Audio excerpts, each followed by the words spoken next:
We picked up a $25 non-working chainsaw as well as a free shop vac, which we're going to look at. So the owner told me that when he plugged it in and turned it on, it made a terrible sound and I guess started smoking. So let's see if we can replicate that. Well, that was a pretty terrible sound. Let's take it apart. Okay. So let's take this thing off. Doesn't look too dirty in there, but maybe he cleaned it out. Let's take a look inside here. Shop vacs are extremely easy to work on. You don't need that many tools. You need a Phillips head screwdriver, number 2, 13mm socket or wrench, flathead screwdriver potentially, maybe a pick for some cleaning, and then some WD-40 and a very, very fine, not too abrasive steel wool. I'm going to take off this shroud right here using my upgraded lithium-ion screwdriver. If you haven't seen that video, check it out.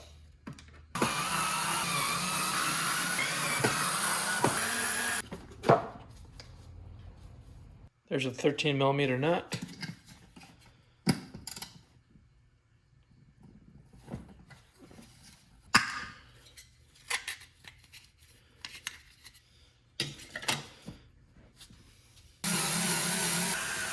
Now to take off this top cover, there's these 2, 4, 6 screws.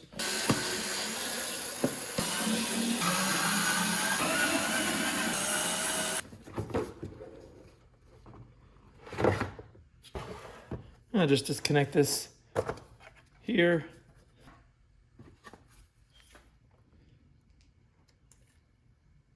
Come on. There we go.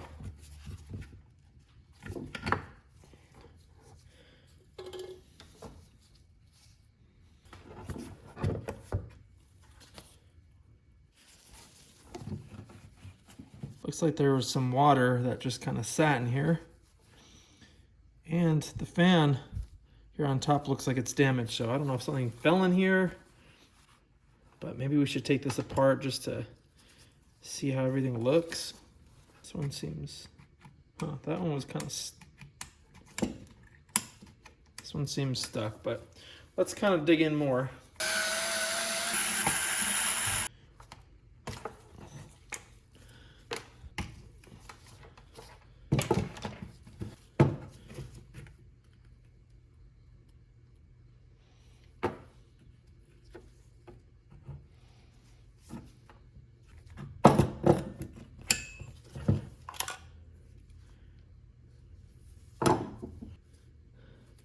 So looks like we got some rust here on the stator and the commutator.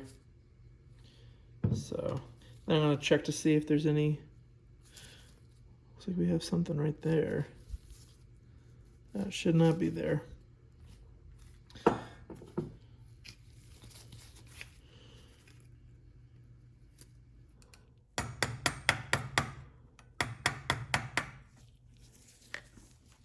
We're going to put this back together. I will make a note that if for some reason your shop vac isn't working at all, a common problem is there's a thermal fuse right here that if the vacuum gets too hot, it'll protect itself, the motor, by burning up this fuse that's underneath this heat shield. So if you check and there's no continuity, just replace it. I have a video where I did it on a rigid shop vac, so check that out if you have a similar issue.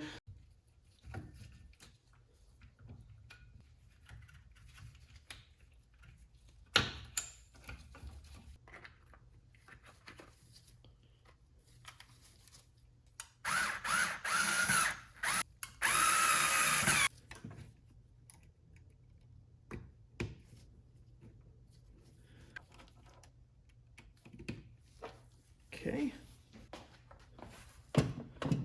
We gotta clean this real quick.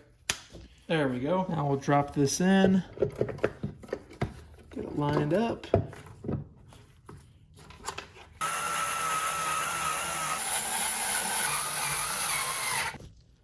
Cleaned up this bushing a little bit, not that it matters whatsoever.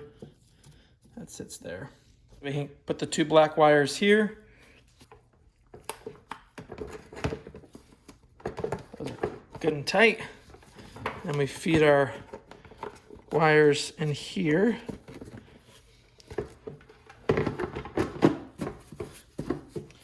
And now we can flip this around and screw the top cover on.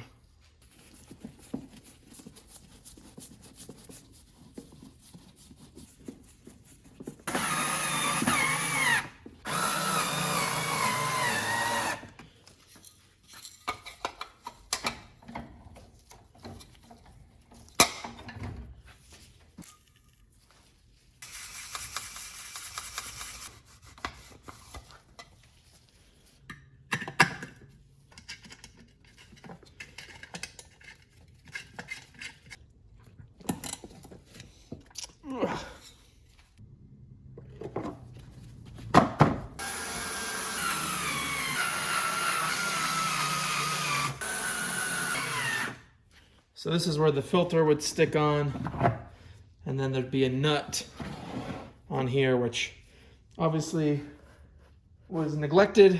I don't have it with me, but maybe I'll have something that's the same thread pitch. Let's see if we can find the thread pitch of that. It's probably metric, maybe an M14. Way too big. So how about M12?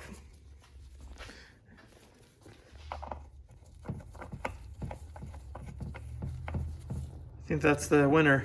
So now we gotta find an M12 by 1 3/4. See you in a few hours. Now a plastic nut would obviously be best for plastic threads, but as long as you don't torque this thing, it'll be fine. I'm gonna throw a washer on there, but don't over tighten it and that thing won't break. Get your fire extinguishers ready.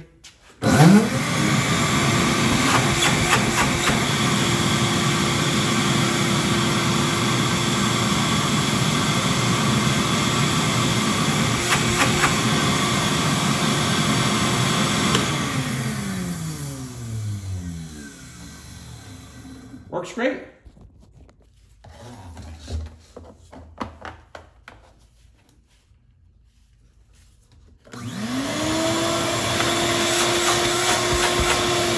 I picked this thing up about an hour and a half ago.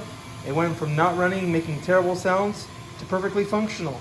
So that's my tip to you guys. If you're looking for tools for your shop, you don't always need to go buy them new. Sometimes you can just find free broken ones that just need a little bit of fixing.